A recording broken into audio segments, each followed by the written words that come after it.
Salam, selamat malam Bapak Ibu, saudara-saudari yang dikasihi Tuhan. Senang dapat jumpa kembali bersama saya di sini, Z Ferry, dalam renungan malam Pendeta Dr. Erastus Sabdono. Malam hari ini bertemakan percaya akan penyertaannya. Hidup kita ini seperti telur di ujung tanduk. Artinya kita tidak tahu apa yang akan terjadi di depan. Tetapi jiwa kita bisa teduh dan tenang karena kita memiliki Allah yang hidup. Di sini diuji seberapa murni iman yang kita miliki.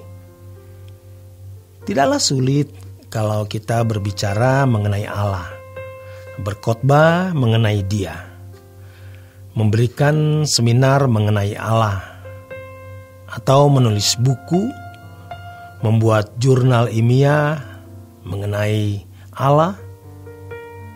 Tetapi mengalami Allah sesuatu yang berbeda. Mengalami Allah tidak cukup hanya dengan mengenal Dia melalui buku atau melalui tulisan. Allah ingin dialami oleh orang percaya, tetapi orang percaya tidak boleh percaya setelah melihat atau mengalami bukti-bukti secara fisik. Orang percaya harus percaya walau tidak melihat, seperti yang dikemukakan oleh Tuhan Yesus dalam Yohanes 20 ayat 29.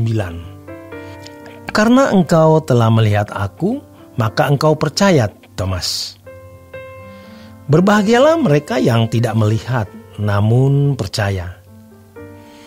Ini yang Tuhan inginkan. Ini mekanisme percaya.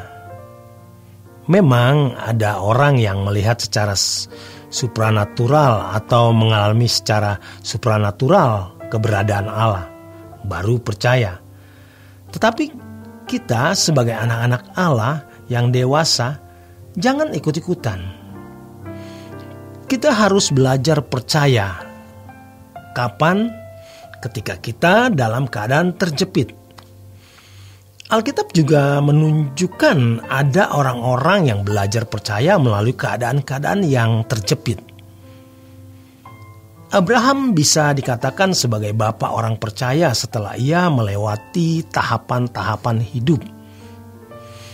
Keluar dari Ur Kasdim yang katanya Allah akan menunjukkan negeri yang ia akan warisi, tetapi tidak pernah Abraham melihat negeri itu secara fisik sampai dia mati. Allah menjanjikan anaknya akan banyak seperti pasir di laut dan seperti bintang di langit. Tapi ternyata Abraham tidak kunjung memiliki anak.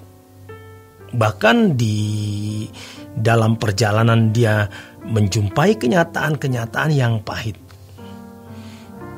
Ketika ia mengalami kekeringan yang hebat, ia pergi ke Mesir. Di Mesir, istrinya nyaris diambil oleh Firaun.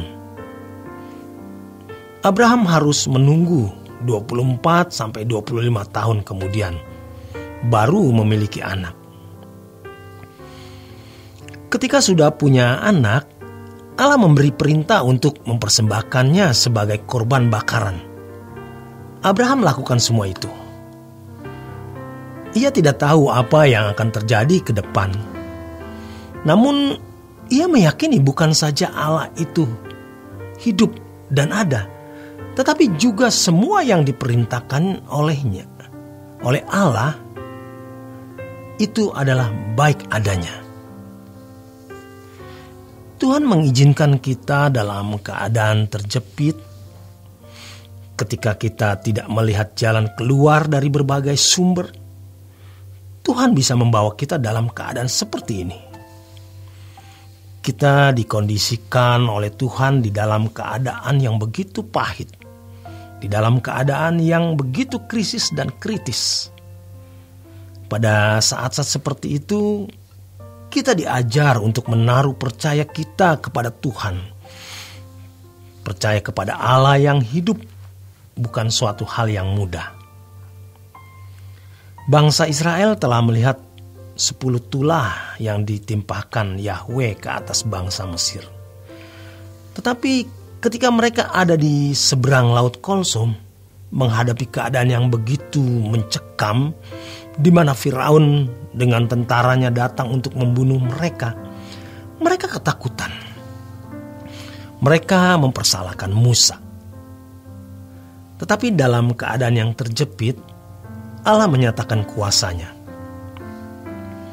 Keadaan-keadaan yang sulit yang kita alami merupakan kondisi di mana Allah mengajar kita menaruh percaya kepadanya, bahwa Dia bukan saja Allah yang hidup, melainkan juga Allah yang baik, penuh kasih, bertanggung jawab memelihara dan menjaga anak-anaknya. Percaya bukan berarti lalu kita tidak bertanggung jawab.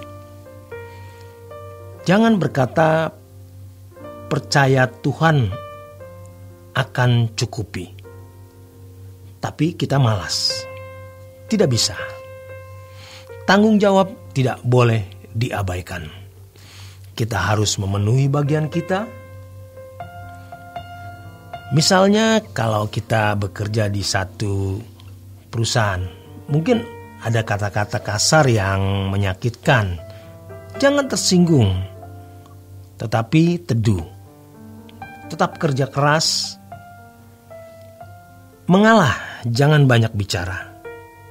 Tunduk kepada pimpinan. Jangan sirik, jangan cemburuan, dan jangan jahat terhadap orang. Roh Kudus pasti akan menolong kita untuk memiliki karakter yang baik. Kita punya bagian yang harus kita penuhi, yaitu kita bekerja keras. Orang-orang muda harus memaksimalkan potensi. Jangan berkata, percaya Allah akan mencukupi kebutuhan kita. Hari esok Tuhan genggam. Tuhan yang pegang hari esok. Tentu saja itu betul. Namun kalau kita tidak memaksimalkan potensi dan keahlian, hal tersebut menjadi mustahil. Jangan hanya percaya tanpa bekerja. Selama sesuatu itu menjadi tanggung jawab kita, kita tidak bisa minta Tuhan yang mengambil alih. Selama itu tanggung jawab kita yang harus menanggulanginya. Namun untuk sesuatu di luar kemampuan kita boleh pasrah. Hidup kita itu seperti telur di ujung tanduk. Tapi kalau Tuhan yang menggenggam, kita aman. Namun kita tidak bisa digenggam Tuhan kalau kita berduri dan busuk. Berduri artinya kita ini memiliki dosa-dosa atau kenajisan-kenajisan yang Tuhan tidak berkenan. Kita harus membuang semua hal yang tidak patut di hadapan Allah. Bukan hanya dosa-dosa besar seperti membunuh, mencuri, berzina. Tidak harus dosa-dosa moral besar yang bisa membuat kita masuk penjara atau memiliki unsur-unsur pidana. Setiap kata yang kita ucapkan, kalau ini tidak berkenan di hadapan Tuhan, jangan ucapkan. Kita harus menjaga kesucian dari hal-hal kecil. Jangan kita merusak hidup kita dengan kebencian. Kita harus hidup di dalam ketertundukan kepada Allah. Sebab dengan kita tunduk kepada Allah, berarti kita dimiliki oleh Allah. Jika kita dimiliki oleh Allah, kita pasti dijaga dan dipeliharanya. Demikian kebenaran firman Tuhan malam hari ini. Selamat berjuang, selamat beristirahat. Tuhan memberkati.